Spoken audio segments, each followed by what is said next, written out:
Hey, campfire crew, let's get it on.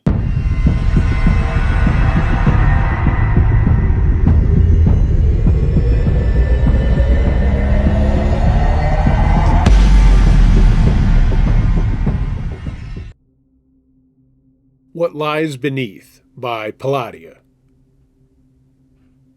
When my child began a new soccer club a couple years ago, we practiced and played at a new field, Braley Park in Paulding County, Georgia.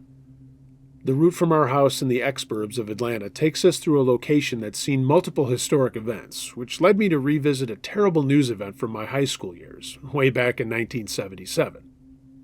And something I discovered last evening has me wondering if I had a paranormal experience or if I'm just imagining things.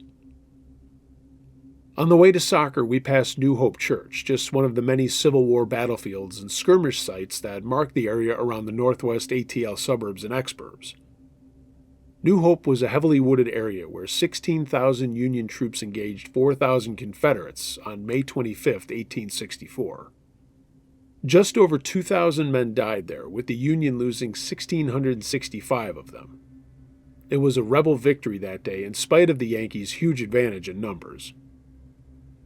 Presently, there is a Civil War-era cemetery across from the church with gas stations, drugstore, and a typical Publix grocery store, kind of a strip shopping center very nearby. The church is standing and operational, very pretty, but despite my awareness of the battle in name, I never realized I was passing through the actual battle site on my way to soccer practice until I'd been doing it for many months. Around this time, my daughter got her learner's license, so I was able to sit in the passenger seat. That meant when she stopped at the traffic light by the cemetery, I now had time to study it a bit. It was and is quite foreboding to me. The thought of walking around it is not positive. However, I did take some pictures out of the car window, and the very first time got some obvious orbs. The feeling that this location carries a lot of spiritual energy has grown stronger for me with time, but I can't put my finger on why. Initially, my interest was completely on the battle site. One day I was researching what happened there online and hit on a huge discovery. New Hope is also where a terrible and historic passenger jet crash happened back in 1977, a tragedy I remember vividly from my high school days. Almost exactly in the same place, just north of the cemetery and church, a Southern Airways DC-9 had come through a terrible storm and lost both engines and tried to land on the then rural two-lane road. 72 people were killed. How could I be driving there 3 to 4 days a week and not have known? But then, the information seemed to validate the strangeness of the area. Then last fall, on September 11th, sitting at a soccer game, I kept thinking about the crash for some strange reason. I was compelled to look it up on my phone, which I never do while watching the games. I Googled the crash, and the first story that came up said, the wreckage of the plane was eventually taken to the local dump, which was now, 40 years later, filled in and converted to a soccer park. Our park. The plane's fuselage was under the playing fields. That was a surprise. So last week, while waiting for practice, I walked around the perimeter of the park for a little exercise, the way I have in the past, and kept thinking about that plane or what was left of it. I took some video of a particularly intriguing pathway. The sun was going down, and I also accidentally pushed the video button while walking. Never realized until last evening when I sat down to review it. I'm pretty sure there are no visual signs of spirits in any of the images, but I spent a lot of time looking last night. Two things sort of freaked me out. First, on the short video where I'm walking and didn't realize I hit video start, you can hear sounds, but my hand is over the camera. There comes a point that sounds a lot like an airplane getting very loud with voices, which then stops and goes back to normal sounds. I know that was not among the sounds I heard while walking. I could hear the soccer sound softly in the distance, but up-close noises were the frogs in a drainage ditch and 1 or 2 cars driving by in the parking lot. None of that sounded anything like an airplane. Listening last night with my earphones in, the loud sounds gave me chills on my entire body when I realized what they might be. In the second short clip, there is a visual of a path, nothing unusual. Soccer sounds as I panned my phone around, but then there was a woman's whisper quite close saying, "It's this way," as if she knew I was wondering about the location of what lies beneath. I've just listened to it another 20 times, and it's unmistakable. It's not my first EVP. My question is, do you think an iPhone can pick up the sounds of a plane that crashed 40 years ago if I was perhaps walking above where it was buried? I tried to be careful and noted all the sounds around me as I recorded. Almost positive there weren't any airplane sounds, though. It was a very quiet evening. Also, can a spirit know what you're thinking? Why was the voice saying "this way"? At the end of the day, I'm 100% certain no live person was there whispering to me.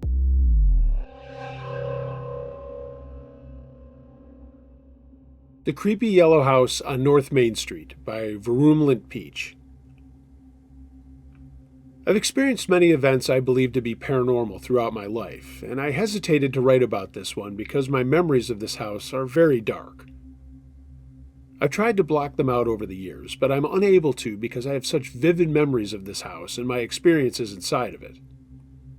I haven't been inside this house in 18 years, when it was rented by the family of a close friend of mine from elementary school, who we'll call Tim. Tim lived in this house with his family for 2 years, and I was a frequent visitor. When my parents were divorced and my mother was forced to work full-time, Tim's mother often watched me during the day in the summer of 2004, right around the time they moved in. The first time I visited Tim in the house was actually in December of 2003, the year he'd moved in, when he invited me to sleep over his house. I remember that day very well. A huge snowstorm had just passed and left inches of thick white snow across my state. When we pulled up in front of Tim's house, I was immediately struck by the sensation that there was something off about the house. It was a 2-story Cape Cod-style house painted a sickly mustard yellow with a non-enclosed cement porch on the side of the house with 2 doors directly side by side, one leading into the living room and the other into the kitchen, which were located back to back in the house. The house was built around 1950 and was not that old, but it felt old to me at the time. As I walked up to the front door with my mom and rang the bell, I stepped into the house. I would soon understand just how deep that feeling of trepidation was. The second I stepped through the front door, I was immediately overcome with this oppressive heaviness, this intense negative energy that followed me everywhere. It didn't start out feeling like someone was following or watching me, that came later, but it was a terrible feeling that was unshakable. The inside of the house was one sickly color or nauseating scent bleeding into another. Walking in the front door, right in front were stairs carpeted in the same sickly mustard color as the outside. The living room was to the left, a dark, dreary room with cream-colored walls, gradually blackened by years of cigarette smoke. The living room connected with the kitchen in the back of the house, located directly behind it. This kitchen was painted a sickly lime green, which reminded me of the color of vomit, and connected to the kitchen and running behind the stairs and around the corner was a dark hallway which contained a bathroom, office room, and Tim's parents' bedroom. Every door in the house had framing that was dark brown and didn't match the color of the walls. But nothing struck me more than the smell in the house. Not just the smell of cigarettes, which permeated the entire space. This was different. The smell was a moldy, earthy, wet smell that, during all the times I'd been in the house, made the idea of eating nearly impossible. It was enough to rid you of your appetite, to be honest. The smell upstairs was even worse, and was noticeable the second you began climbing the stairs.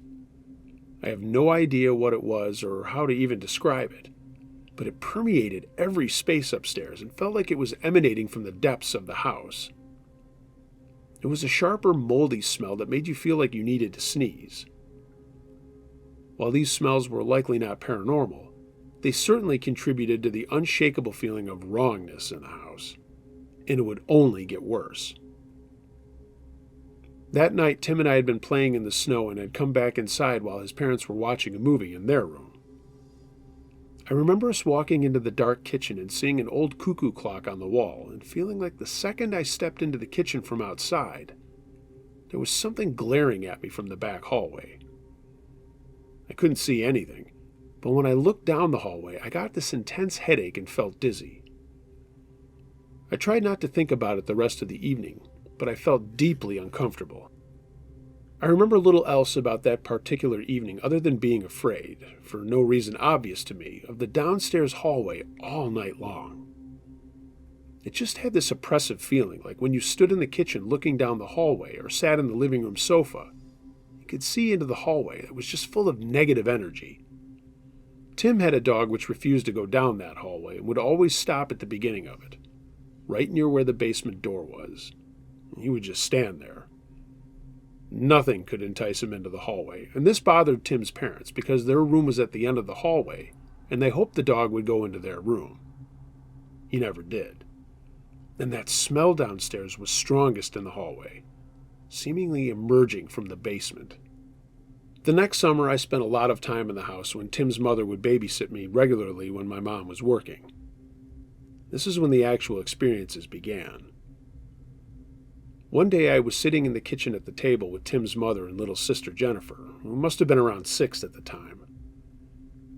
She turned to her mother and out of nowhere said, "Mommy, I don't want to live here anymore."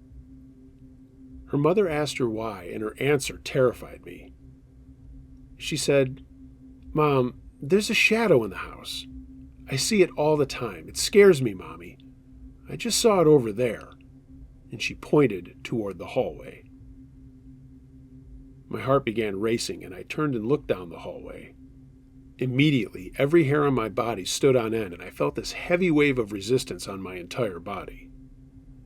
The hallway looked so dark and foreboding, and I felt a presence in the hallway. I couldn't see anything, but I knew there was something there. Their mother got up, walked around the corner, and said, "See, sweetie, there's nothing here," and then sat back down at the table. But the house did have a shadow, and I began seeing it myself.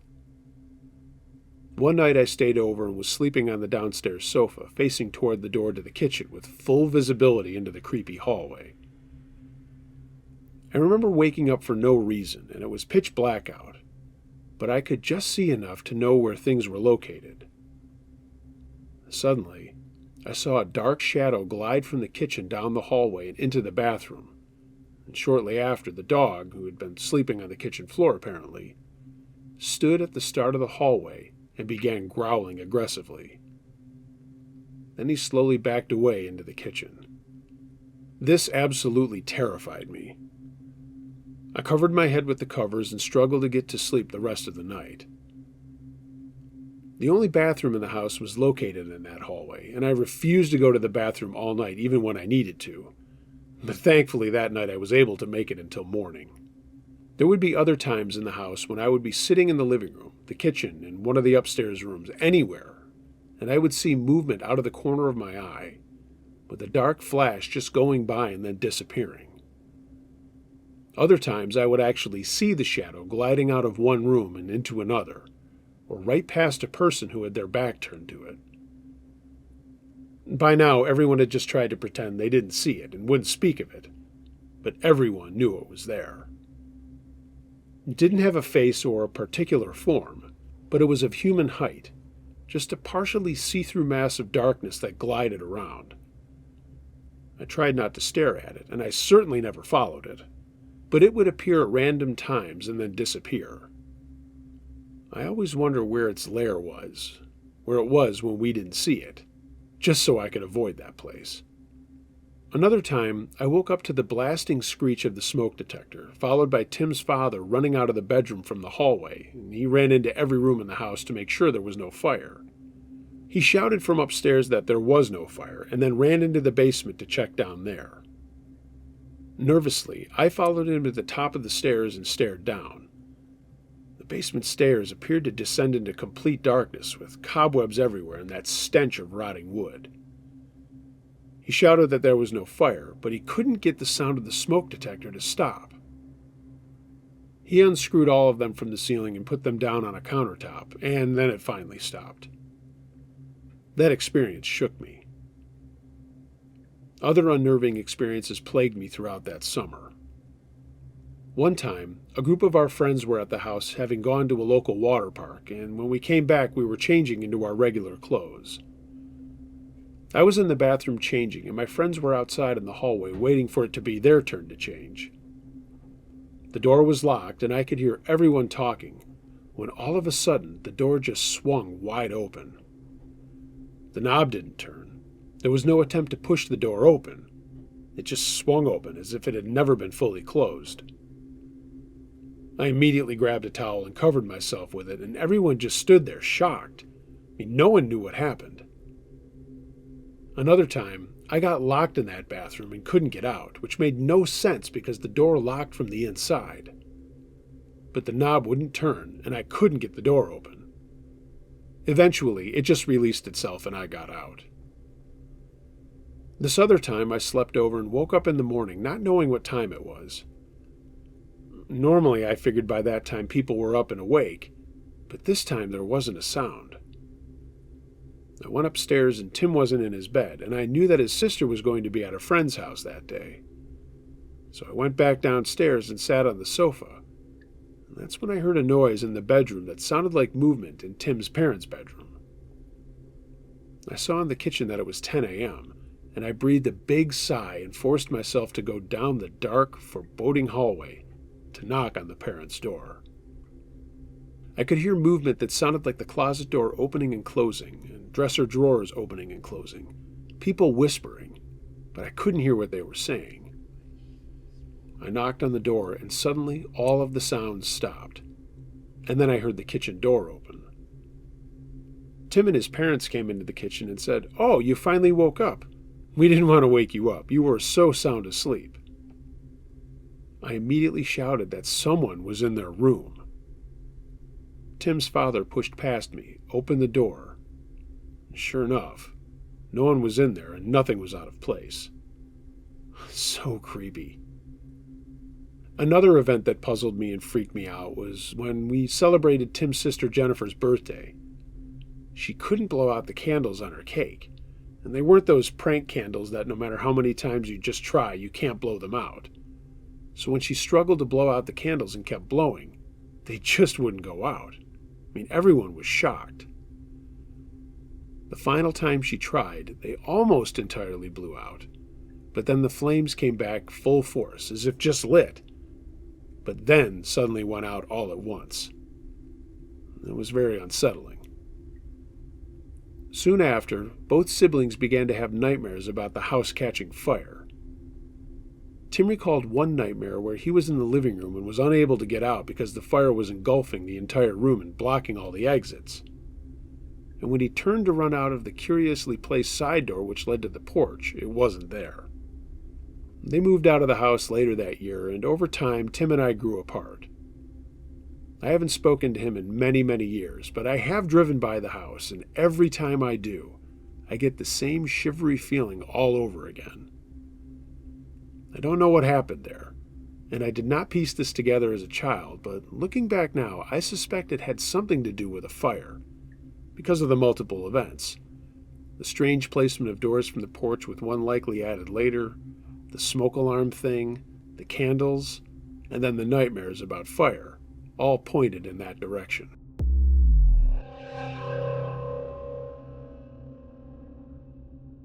Ghost on the Lake, submitted by Scott H. Hey, Uncle Josh. Wanted to tell you this story about something that happened to me and my cousin in the Adirondacks. I've heard you mention the Adirondacks from time to time and that you like it up there, so I thought I would share. This happened to me in the early 2000s. My family went on a vacation to a place called Big Moose Lake in the Adirondacks. We were staying at a house that was owned by a friend of the family and we were going to be there for a week. We did a lot of fishing and boating, and outside of a couple towns not too far away where there is some stuff, there's not a whole lot to do up there other than fish and boat. I'm not knocking it, but as a kid we got bored. One night around the campfire we were having, my uncle was telling scary stories to me and my three cousins. I was there with my parents and sister and those other people on that side of the family. Most of his stories were cheesy and not that scary, but my dad asked him to tell us a story that really happened at the lake. It's all true and you can look it up if you want to. Around the turn of the century, and I mean the 1900s, a woman was killed by a guy and he threw her into Big Moose Lake, drowning her. People in the town were shocked about it at the time, and I know the guy went to prison and was later sentenced to death when they caught him. So the rumor went that the ghost of a woman named Grace Brown can be seen or heard on a part of the lake during full moons. We weren't staying at that part of the lake, but it wasn't far from us. It was basically on the other side of this peninsula or whatever. I know I'm not making a great description of it, but if anybody wants to look up the lake, there's maps and stuff on Google. Just look for Higbee Road and Big Moose Lake. We were staying off of Higbee Road, where this woman was drowned was in a part of the lake that was really just a short walk from the house we were staying at. We did have a canoe at our disposal, and after hearing the story, we decided to play ghost hunters the next night to see if we could find the ghost of Grace Brown. Mind you, it's very stupid to go out on a lake at night without lights, but we were 14 years old and looking for some mischief to get into. The entire day we planned it out as there was a full moon that week.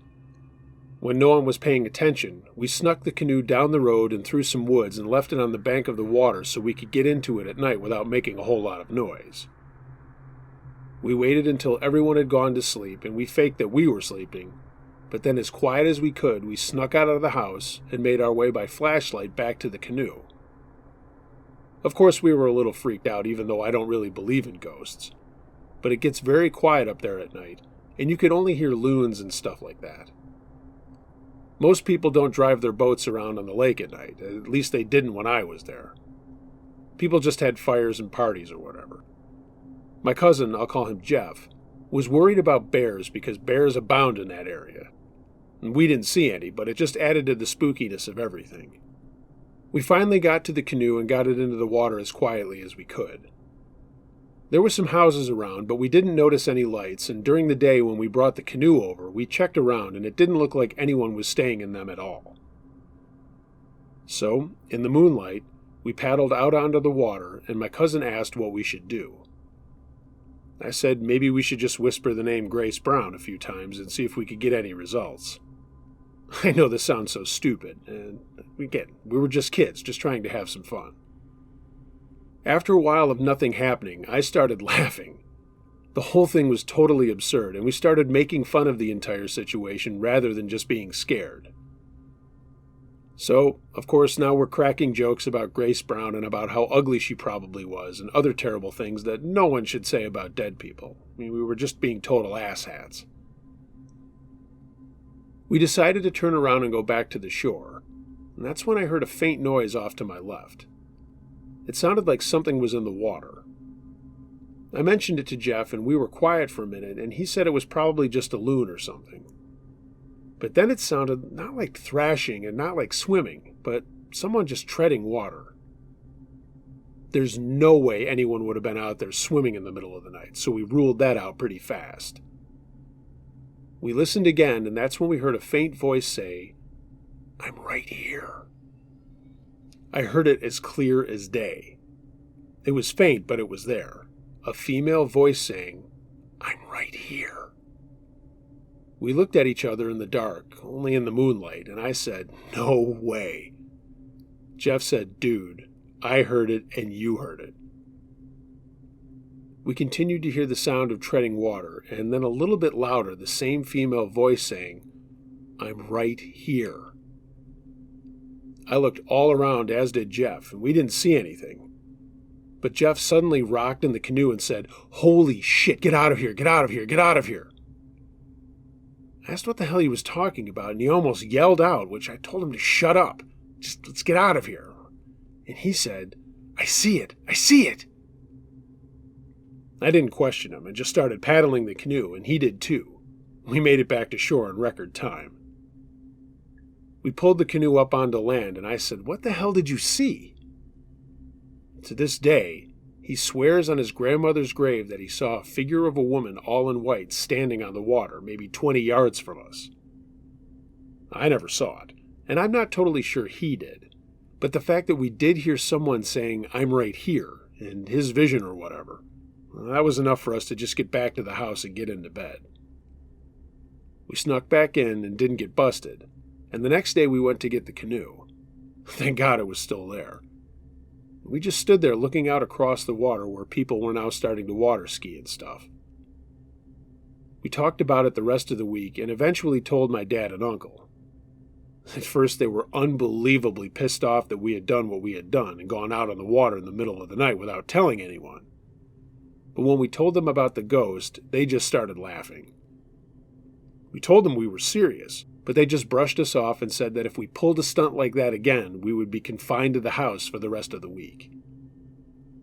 So, yeah, that's my one and only paranormal story and experience I've ever had. I'm not sure that my cousin really saw what he says he saw, but I'm 100% sure in the moonlight of that lake, I heard a woman say, "I'm right here." The fact that it was close to the place where this woman really did drown still haunts me to this day.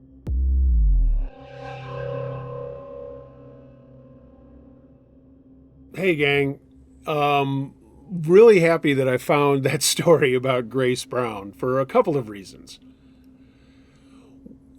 One, I haven't done any paranormal stories in a little bit here and was just going through some old folders of stuff that had been sent in to me. And yeah, I'm a little familiar with the Grace Brown legend, the true story of what happened to her and Big Moose Lake. I have been to Big Moose Lake a number of times with my bride and her family. We used to go there almost every single summer for many, many years.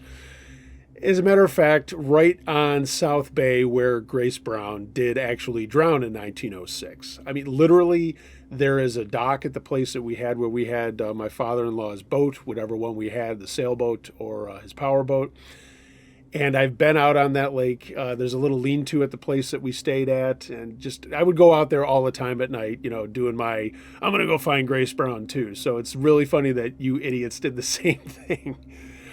For anybody who's interested, yeah, Grace Brown was a real woman. She did die in 1906. A guy named Chester Gillette killed her and was convicted and was put to death not too far away. I think he went to Auburn prison, and I know he was put to death shortly thereafter. Basically, it's a star-crossed romance kind of thing. He got a young lady knocked up, Grace, and then pulled a whole bunch of fast ones with the plan of killing her and took her up to Big Moose Lake, which is a really, really cool lake. If you are into the Adirondacks or something, I'll talk a little bit about that up there. But at any rate, this guy took her out onto the water. People saw him going out in a boat with her, and apparently he hit her with a tennis racket or an oar. People aren't really sure. And he smacked her in the head. She fell into the water, and she did drown right in South Bay. There's a little bay right off of that called Punky Bay, which is not where she drowned. She did drown in East Bay. So there is a book about it called An American Tragedy. It's based on that. I know the names have been changed and all that kind of stuff. And there's also a movie called, I want to say it's called A Place in the Sun. It's a Liz Taylor movie. I know it won a bunch of Oscars. You should check that out. It's also the same story of what happened to this poor woman and this schmuck who killed her and then got caught and all the ins and outs of that. So you guys can check that out. But yeah, man, super familiar with that place. I have not been up there in many moons. I would love to go back. The place that we stayed at was just an unbelievably gorgeous place. I'm not going to share the name of it. If you're interested, Big Moose Lake is it's not touristy. Most of the area that surrounds it is very privately owned. There is the Big Moose Inn, which is at one end, and I believe the Glenmore Hotel is still there.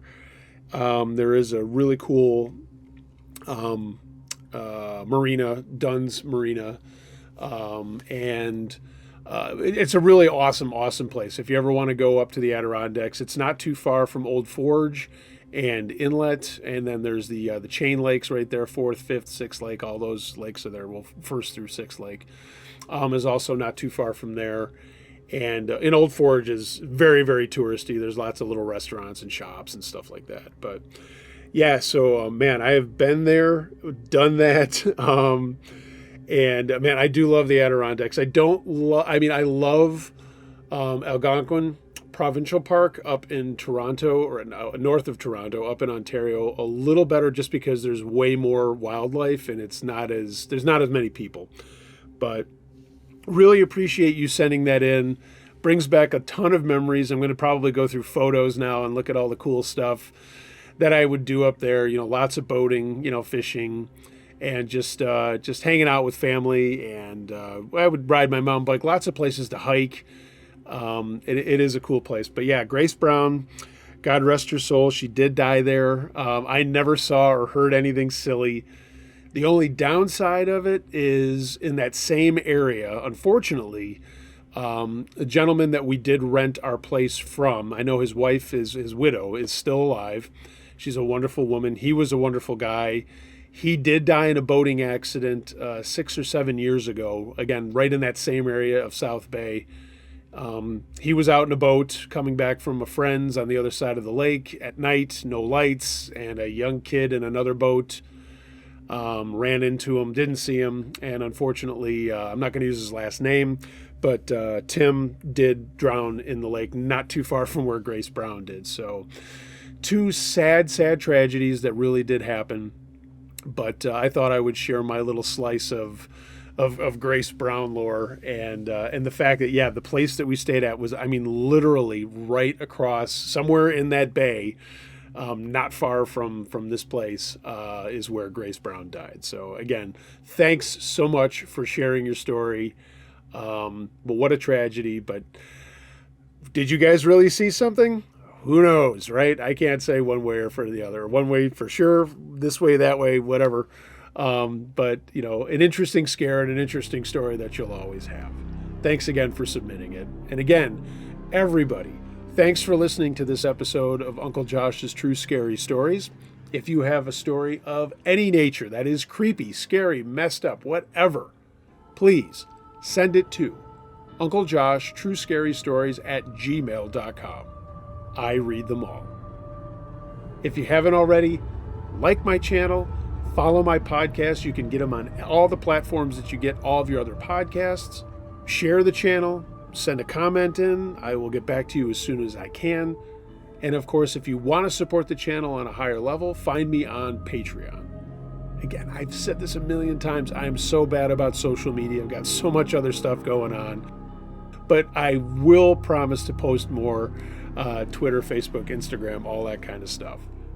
Thanks again for listening. I hope you are all well. And until next time, be wary of things that go bump in the night. It could be anything. A ghost, a monster, or the guy next door.